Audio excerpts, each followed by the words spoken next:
Mais quel poulet! Yo les guénines, c'est l'ermite. Vous êtes bien sur la chaîne de l'ermite légendaire. Et aujourd'hui, avant d'entamer cette review, je vais faire une petite aparté. Déjà, un grand merci et un grand big up à tous ceux qui me soutiennent. Continuez, likez, partagez, abonnez-vous, ça m'aide énormément pour le référencement et pour vous proposer toujours plus de contenu. Je tenais à corriger deux petites erreurs que j'ai faites dans la review précédente. Donc la première, c'est que ce n'était pas Jenny, comme je l'ai répété tout le long de la vidéo, malheureusement, mais Ginny. Donc peut-être dû à une erreur de traduction.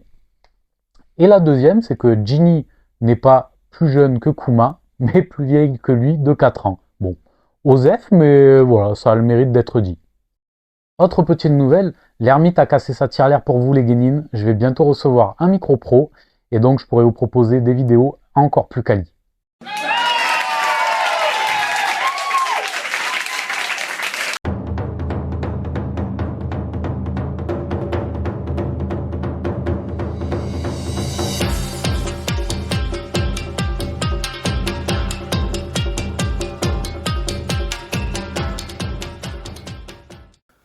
On débute donc ce chapitre 1097 et Oda nous gâte. Clairement, Oda n'a pas le temps, il enchaîne les masterclass et on se régale. On se régale, mais c'est dur de tout ingérer parce que les chapitres sont denses en informations. Et petite anecdote, dans ces 3 chapitres les plus courts de l'histoire de One Piece, Dragon apparaît 2 fois. Donc j'espère que Oda va enfin lâcher la caravane et nous révéler des infos sur lui. Parce que justement, dans le chapitre, on voit bien à un moment donné qu'il n'a pas son tatouage sur la gueule. Et à la fin du chapitre, il est tatoué le mec. Donc on verra.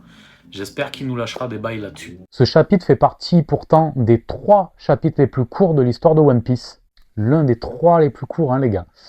Mais pourtant, c'est l'un des plus denses, je trouve, en termes d'information. Il est totalement dingue, ce chapitre. On a de tout. On a de tout. L'origine de Kuma commence à devenir véritablement intéressante. Et tout de suite, sans transition, l'ouverture de cette review sur le chapitre 1097.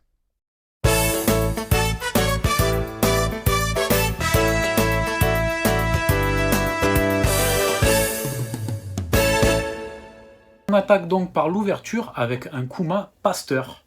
Et en fait, c'est pas déconnant, hein, parce que le mec se trimballe toujours avec sa petite Bible quand on le voit. Et en fait, bah ouais, clairement, ça colle au personnage. Il a une aura très biblique, si j'ose dire. Donc, c'est pas choquant, c'est très cohérent. Et donc, Kuma soigne les villageois. Et autant le petit flashback sur Kuma et Ginny à la fin du dernier chapitre, je l'ai trouvé un peu osef. Autant là, on arrive 8 ans après l'incident de God Valley. Et le mec est badass.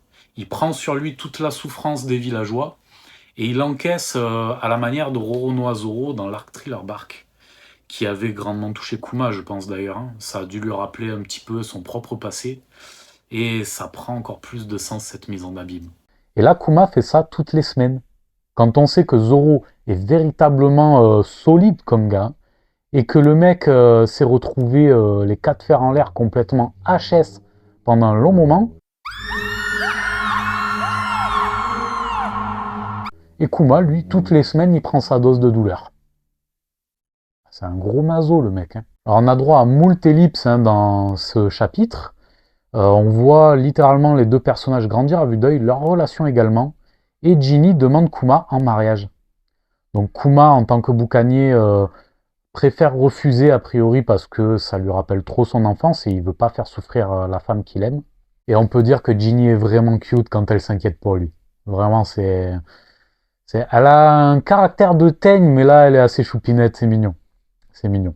La daronne, elle fait clairement tourner des têtes, hein, la daronne de Bonnie, et ouais, y a tous les mecs de l'île qui sont en chien sur elle, c'est assez drôle. Et Kuma, non, non, moi je suis heureux comme ça. Oh, mais tu veux pas que je te un peu... Non, ça va, je suis heureux comme ça.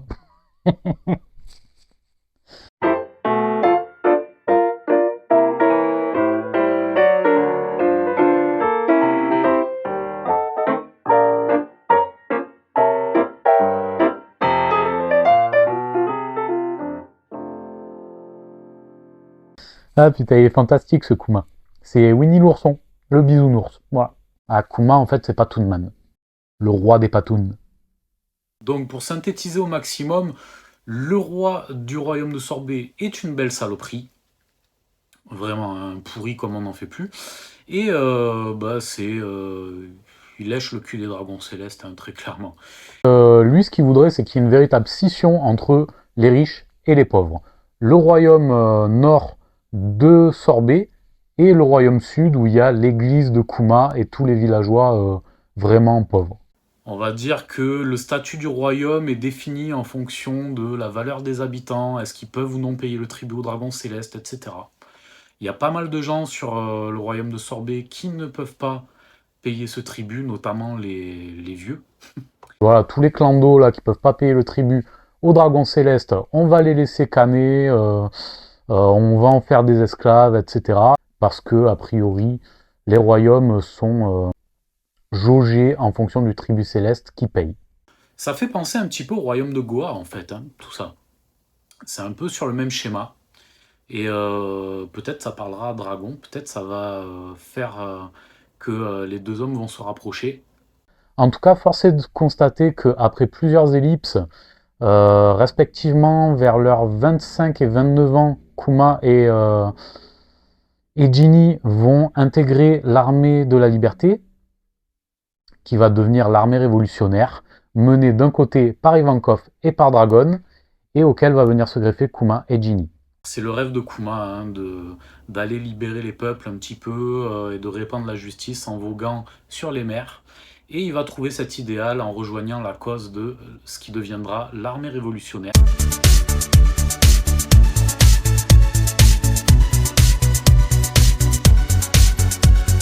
Donc s'ensuit tout un tas de péripéties. Kuma a son sens de la justice qui s'enflamme un petit peu, il essaie de faire libérer des gens, il finit emprisonné à son tour, Ginny et quelques comparses vont se retrouver emprisonnés avec lui.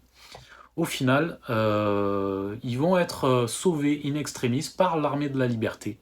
D'ailleurs, lors de cette intervention, Iva dit à Dragon, ouais, tu fais autant de bordel que lui, enfin quelque chose du genre.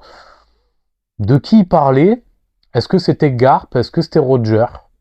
Je sais pas trop, mais en fait, je suis curieux de savoir. Je sais pas si vous avez des idées, n'hésitez pas à m'en parler en commentaire. Alors ça fait 2 chapitres également que Ginny, lorsqu'elle aperçoit Ivankov, l'appelle grand frère. Donc est-ce que c'est vraiment son frère ou est-ce que c'est juste une traduction littérale du japonais où lorsqu'on dit Nichan, ça veut dire grand frère, mais c'est un terme affectif en fait qu'ont souvent les petites filles envers leurs aînés. Et on conclut ce chapitre sur une nouvelle ellipse. Il me semble qu'on est 14 ans avant les événements actuels de Egghead. Dragon se trouve sur Baltigo et il apprend que Ginny vient d'être enlevée. Voilà, on nous laisse sur ce cliffhanger. J'imagine que Kuma va rentrer dans les bails. Qu'est-ce qui va lui arriver? Ça sent pas bon pour elle non plus. En tout cas, Oda nous gâte énormément et j'ai vraiment très hâte de voir la suite. J'espère qu'il va développer le sujet sur l'origin story de Dragon. Et j'ai vraiment très très hâte qu'on revienne sur le fameux incident de God Valley. Voilà, c'est tout pour aujourd'hui les Genin. Continuez à suivre l'ermite. Likez, abonnez-vous, partagez la parole de l'ermite. Ça m'aide énormément, je vous le redis, vraiment ça m'aide. Merci à vous et à la prochaine.